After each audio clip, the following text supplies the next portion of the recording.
संस्कृति, प्रकृति और टेक्नोलॉजी का समन्वय यानी कि मॉनसून फेस्टिवल, जिसका आगाज नर्मदा के एकता नगर में भव्य तौर पर करवाया गया है। नर्मदा जिला के Ekta Nagar statue of unity से ये खबर सामने आ रही है, जहां पर मॉनसून फेस्टिवल 2025 का आयोजन करवाया गया है। तब मॉनसून फेस्टिवल 2025 की शुरुआत एकता नगर में हो चुकी है।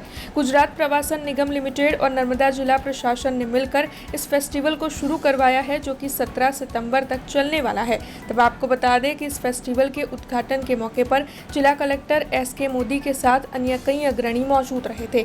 इस दौरान सांस्कृतिक परेड को फ्लैग ऑफ करवाया गया था। तब परेड में आदिवासी संस्कृति के लोक नृत्य और परंपरागत वाद्यों के साथ कला की पेशकश देखने मिली थी। इसके अलावा एकता ऑडिटोरियम पर एक कार्यक्रम का आयोजन हुआ था, जिस दौरान गुजरात के जाने माने कलाकार ओस्मान मीर और उनके बेटे आमिर मीर की सुरीली जोड़ी ने सभी को मंत्रमुग्ध कर दिया था। गुजरात टूरिज्म અને નર્મદા જિલ્લા વહીવટી તંત્રના ઉપક્રમે મોન્સૂન ફેસ્ટિવલ આ વખતે પહેલી વખત નર્મદા જિલ્લામાં ઉજવવામાં આવી રહ્યો છે, જે અંતર્ગત વિવિધ કાર્યક્રમો થઈ રહ્યા છે।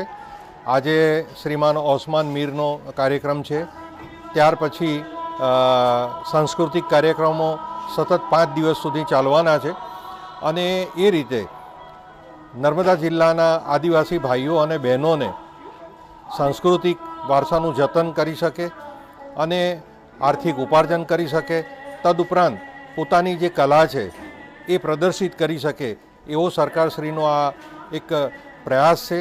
એ પ્રયાસને નર્મદા જિલ્લા વહીવટીતંત્ર એને પૂરું કરી રહ્યું છે અને આવનારા દિવસોમાં પણ માનનીય વડાપ્રધાનશ્રી પધારનાર હોય અત્યારથી જ લોકોની અંદર ખૂબ ઉત્સાહ છે અને આ એક વાલ વરસાદ અને એ અંતર્ગત થીમ ઉપર આખો જે કાર્યક્રમ છે એ કાર્યક્રમ ખૂબ સરસ રીતના થઈ રહ્યો છે અને આ અંતર્ગત હું સરકારશ્રીનો ખૂબ આભાર માનું છું કે નર્મદા જિલ્લાને આ માટે પસંદ કર્યો અને નર્મદા જિલ્લાના મારા આદિવાસી ભાઈઓ બહેનોને આનો લાભ મળી રહ્યો છે અને ખૂબ પ્રસન્ન થઈ રહ્યા છે। ખાસ એ જણાવવાનું કે આજથી આ કાર્યક્રમ શરૂ થયો છે અને આ 5 દિવસ સુધી સતત કાર્યક્રમ સ્ટેચ્યુ ઓફ યુનિટી પર અને અહીંયા એકતાનગર ઓડિટોરિયમમાં ચાલવાનો છે। અહીંયા વિવિધ પ્રકારના સ્ટોલ પણ છે, તો લોકોને લાભ લેવા માટે, આમ जनताને લાભ લેવા માટે મારી ખાસ વિનંતી છે। हमसे जुड़े रहने के लिए हमारे YouTube चैनल को सब्सक्राइब करें और नई वीडियो की नोटिफिकेशन के लिए बेल आइकॉन को दबाएं।